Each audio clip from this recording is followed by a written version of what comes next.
Good morning, dear viewers and my dear students.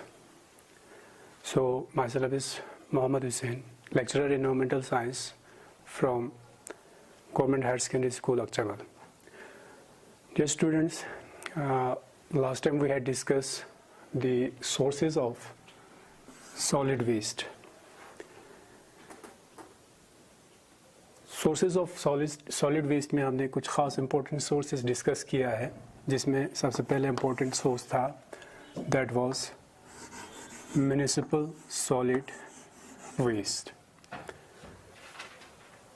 जो कि हमने ऑलरेडी डिस्कस किया है. Second important source industries and mining. Industries and mining. Third important source is agriculture, agricultural activities.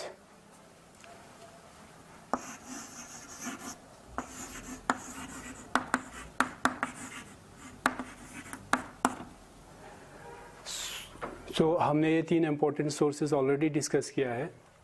आज हम कुछ और सोर्सेस डिस्कस करेंगे और इसके इम्पैक्ट्स को डिस्कस करेंगे, राइट. सो जो चौथा important source of solid waste है वो है biomedical waste. Biomedical waste. Biomedical waste, right. तो बायोमेडिकल वेस्ट जो कि एक बहुत ही इम्पोर्टेंट वेस्ट जनरेट होते हैं, ख़ास तौर पर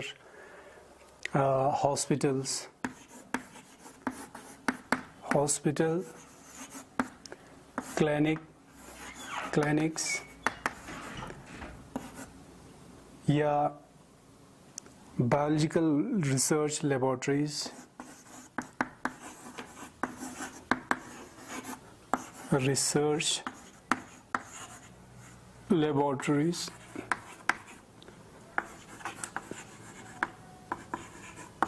एट्सेट्रा. इनके आसपास जो वेस्ट जनरेट होते हैं in the form of solid, वे called as biomedical waste. Like the other solid waste, this particular waste has also a unique characteristics. इसको पर्टिकुलरली जो बायोमेडिकल वेस्ट है, ख़ास तरीके से इसको हैंडलिंग करना बहुत ज़रूरी है. इसकी कुछ इम्पोर्टेंट कैरेक्टरिस्टिक्स हम डिस्कस करेंगे.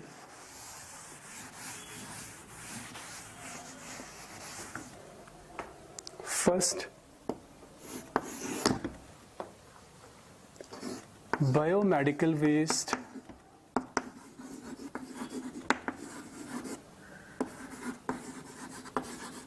इस सबसे इम्पोर्टेंट खूबी ये है कि they have some infectious agent.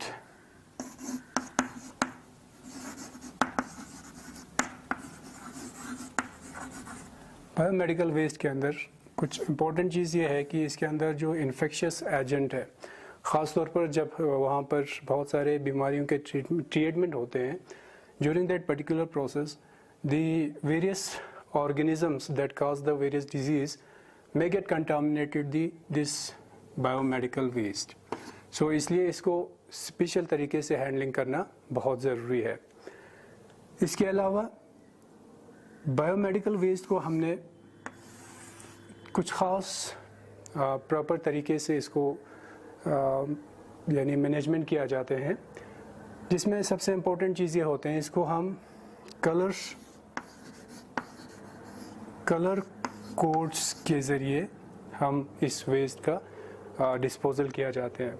Colour code में क्या होते हैं कि जैसे हमारे पास एक कलर कोड जो प्लास्टिक्स होते हैं, प्लास्टिक बैग्स होते हैं, इसमें एक हमारे पास होते हैं रेड कलर प्लास्टिक बैग्स, जिसके अंदर ख़ास तौर पर वो वेस्ट यानी कलेक्ट किया जाते हैं जिसमें ह्यूमन एनाटॉमिकल पार्ट्स होते हैं. Human anatomical parts. Red colour code जो है ख़ास तौर पर वो पार्ट्स जो ह्यूमन एनाटॉमिकल पार्ट्स होते हैं जो ऑलरेडी इन्फेक्टेड होते हैं। इसके बाद हमारे पास दूसरा एक कलर कोड होते हैं येलो कलर कोड। ये भी एक प्लास्टिक बैग होते हैं जिसके अंदर हम ख़ास तौर पर एनिमल एनाटॉमिकल पार्ट, इसके अलावा जो नॉन इन्फेक्टेड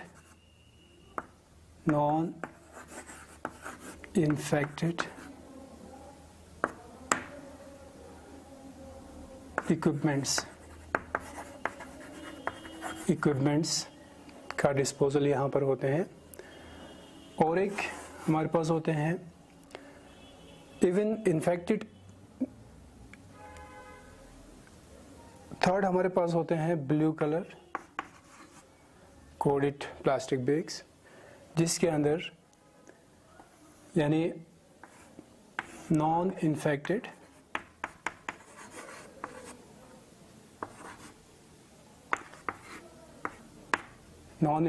वेस्ट इसमें कलेक्ट किया जाते हैं, राइट। तो बायोमेडिकल वेस्ट जैसे कि हमने ऑलरेडी कहा कि इसके अंदर जो इन्फेक्शियस पार्ट है वो ज़्यादा इम्पोर्टेंट है। मोस्ट ऑफ टाइम जब हम इस बायोमेडिकल वेस्ट के साथ एक्सपोज्ड होते हैं, ख़ासतौर पर जहाँ वेरियस डिजीज़ की ट्रीटमेंट होते हैं, उस इन्फेक्टेड ऑर्गेनिज्म का कंटामिनेशन जो है वो ज़्यादा इसके अंदर चांसेस रहते हैं। थर्ड, बायोमेडिकल वेस्ट के बाद हमारे पास और एक इम्पोर्टेंट वेस्ट जो होते हैं वो है रेडियो वेस्ट।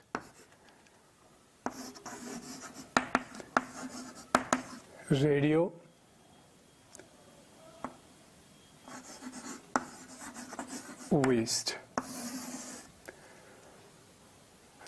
वेस्ट या रेडियो एक्टिव वेस्ट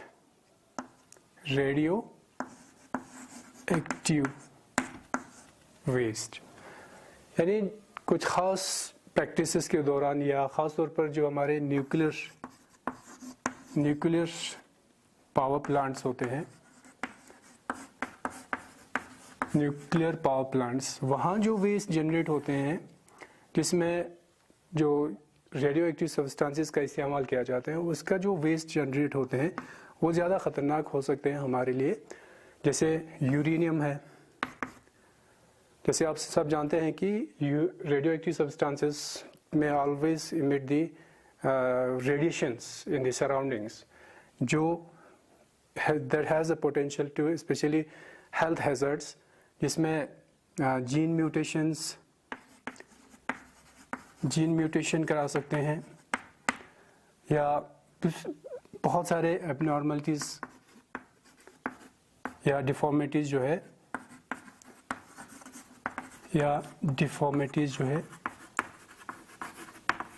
पैदा कर सकते हैं जब हम किसी ऐसे रेडिएशन के साथ एक्सपोज होते हैं।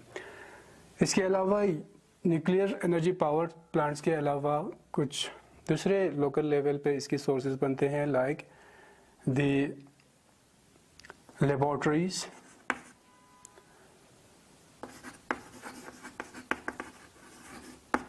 और research centres.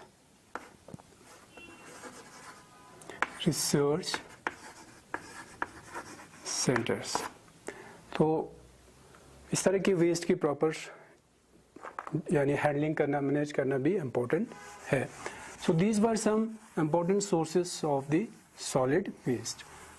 Now we are discussing the impact of solid waste. Impact of solid waste। So इसके बहुत सारे हैज़र्ड्स हैं, बहुत सारे इसके इम्पैक्ट्स ख़ास तौर पर दो चीज़ों पे। One is the human health और इसका दूसरा इम्पोर्टेंट इम्पैक्ट है ऑन द इन्वायरमेंट।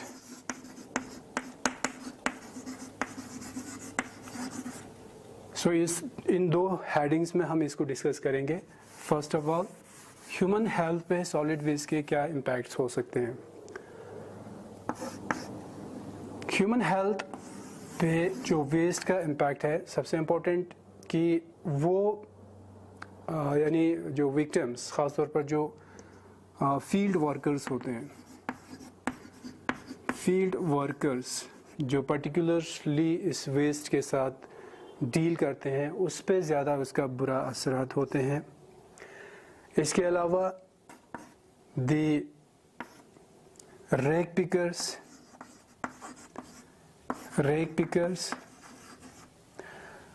और the people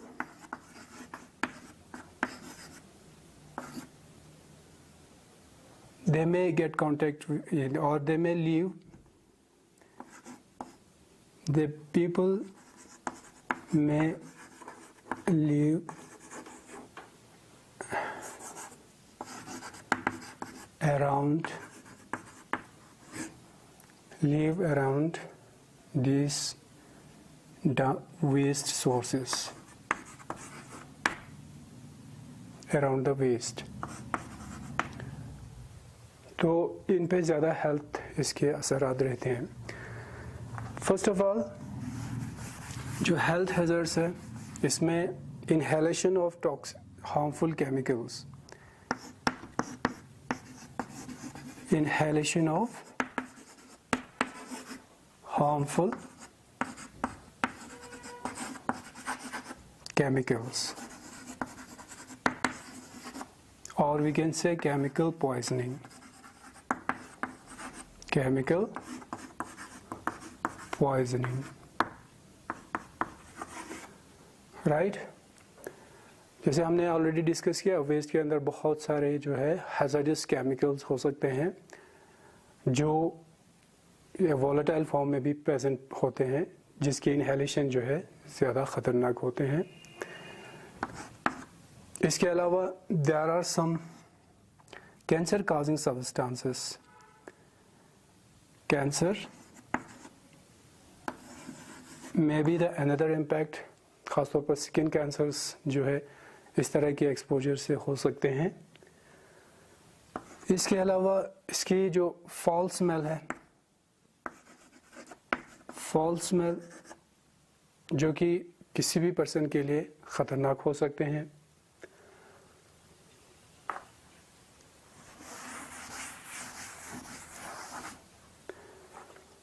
after that we have the impact on environment. Environment पे जैसे कि हम देख रहे हैं, सबसे बड़ी इम्पॉर्टेंट इम्पैक्ट है जो हीप सॉलिड वेस्ट का वहाँ पर बनते हैं, सॉलिड वेस्ट के जो हीप बन जाते हैं, that creates, that destroy the aesthetic value of the area, aesthetic value, यानी जहाँ ये वेस्ट हम डंप करते हैं वहाँ के जो ब्यूटीफुल जो व्यू है या सीन है वो डिस्ट्रॉय करते हैं कहीं भी हम जब इस वेस्ट को डंप कर जाते हैं। सेकंड इसके इम्पोर्टेंट इम्पैक्ट ये रहता है कि it can cause environmental pollution, environmental pollution, जिसमें आपका water pollution both the surface and groundwater, surface water pollution and groundwater pollution.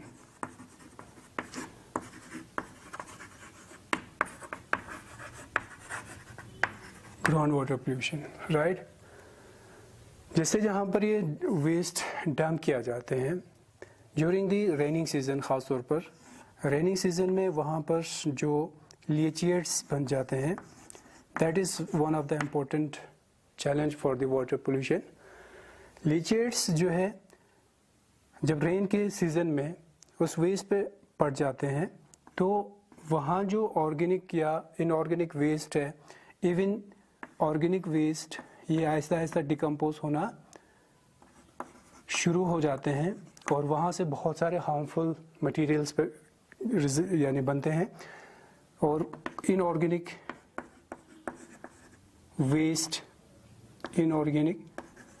Waste भी वहाँ जनरेट होना शुरू हो जाते हैं। इसके अलावा टॉक्सिक मेटल्स,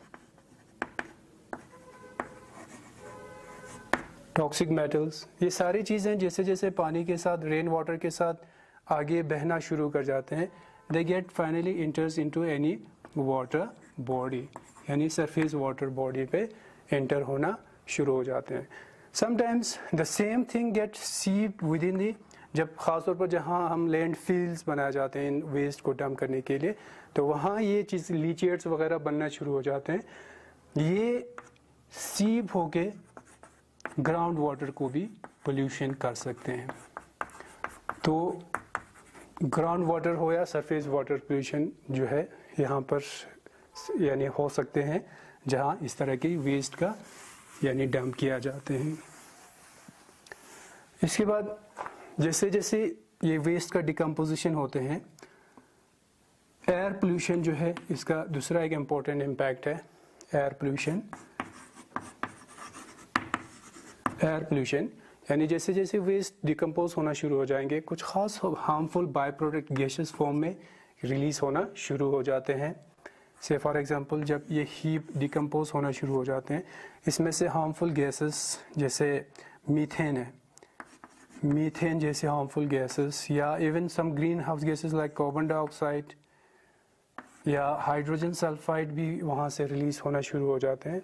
इस तरह की गैसेस जो है ज़्यादा मकदार में उन डंपिंग साइट से बनते हैं जो फाइनली इंटर कर जाते हैं in the air, so it can cause the air pollution also, and also the green house gases like methane and carbon dioxide जो ग्लोबल क्लाइमेट को चेंज करने का भी पोटेंशियल्स रखते हैं।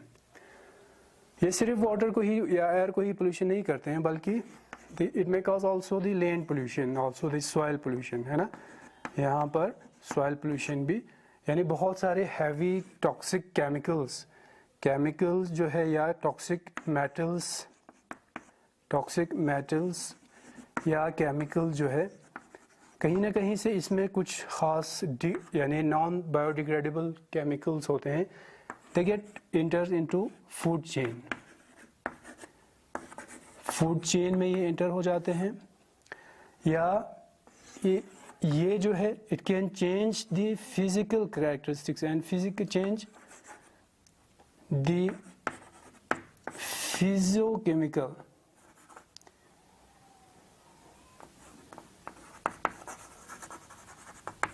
Characteristics.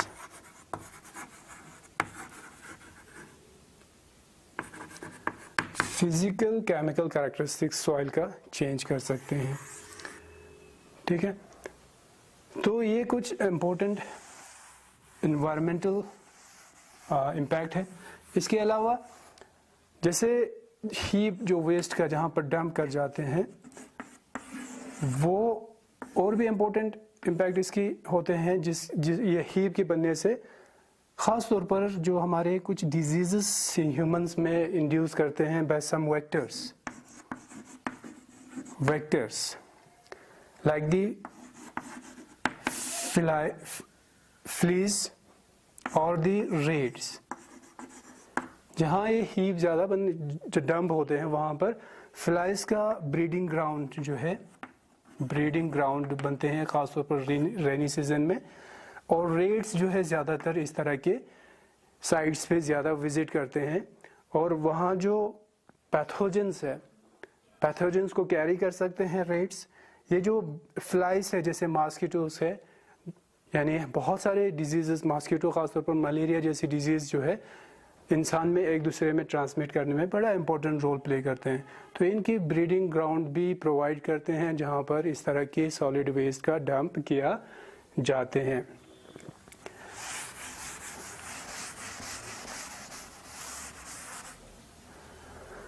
So these are some impacts of solid waste.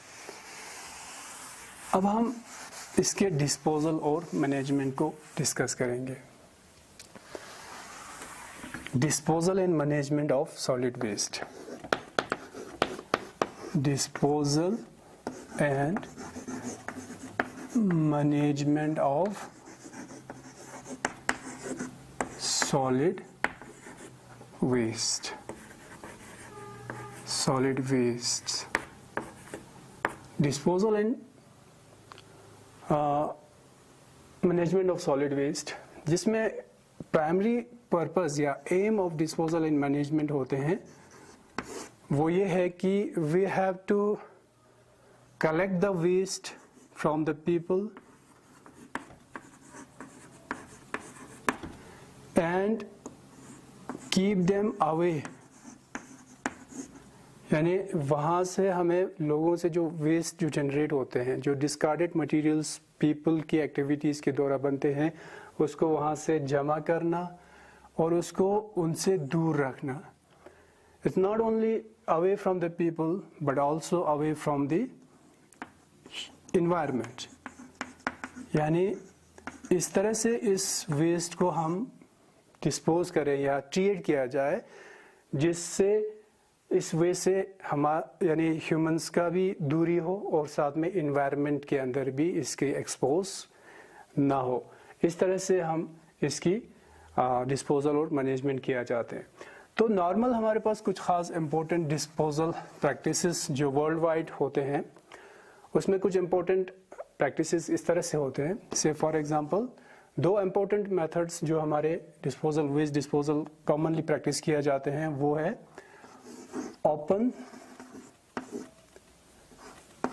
Open burning and open dumping.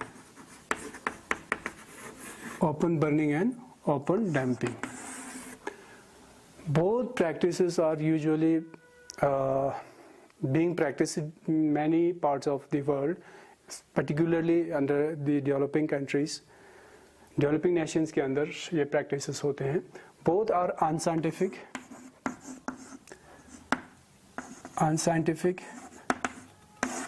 जिसमें health के लिए भी that has a potential to cause health risks and also it can cause damage to environment also.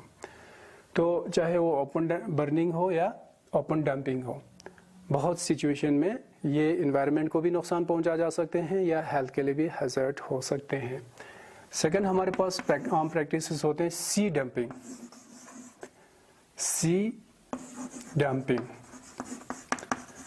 C dumping हो, open burning हो या open dumping, these are all the unscientific practices जिसमें हम waste को collect करते हैं. Say for example towns के अंदर या इवन सिटी बड़े बड़े सिटीज़ के अंदर भी वेस्ट कलेक्शंस होते हैं. ख़ास पर्टिकुलर म्यूनिसिपल जो हमारे कमेटी होते हैं या डिपार्टमेंट्स होते हैं उनके द्वारा वेस्ट को कलेक्ट किया जाते हैं. बहुत तरीके से स्ट्रीट टू स्ट्रीट कलेक्शन भी होते हैं या कहीं पे कम्युनिटी बीन्स के अंदर जो है वेस्ट को कलेक्ट किया जाते हैं. वहाँ से भी हम सॉलिड वेस्ट को कहीं किसी तरीके से कलेक्ट करते हैं और इसको या तो किसी पर्टिकुलर एरिया में या किसी ट्रेंचेस के अंदर जो है इसको ओपनली डंप करते हैं. जो कोस्टल एरियाज में लोग होते हैं वो डायरेक्टली इसको ओशंस के अंदर या सीज में इसको डंप किया जाता है. ऑल प्रैक्टिसेस आर अनसाइंटिफिक या इसकी बहुत सारे नुकसान हो सकते हैं हेल्थ के लिए भी और इन्वायरमेंट के लिए भी. कुछ और इम्पोर्टेंट डिस्पोजल मेथड्स है जैसे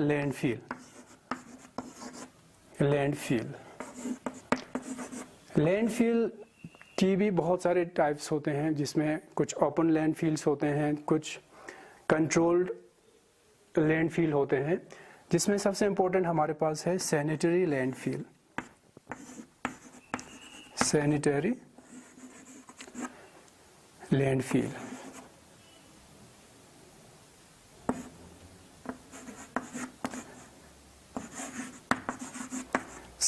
लैंडफिल्स बहुत ज़्यादा इफ़ेक्टिव और सिंपल और साइंटिफिक हो सकते हैं। In fact we have not more time, so इस पार्ट को हम अगले हिस्से में डिस्कस करेंगे। Thank you.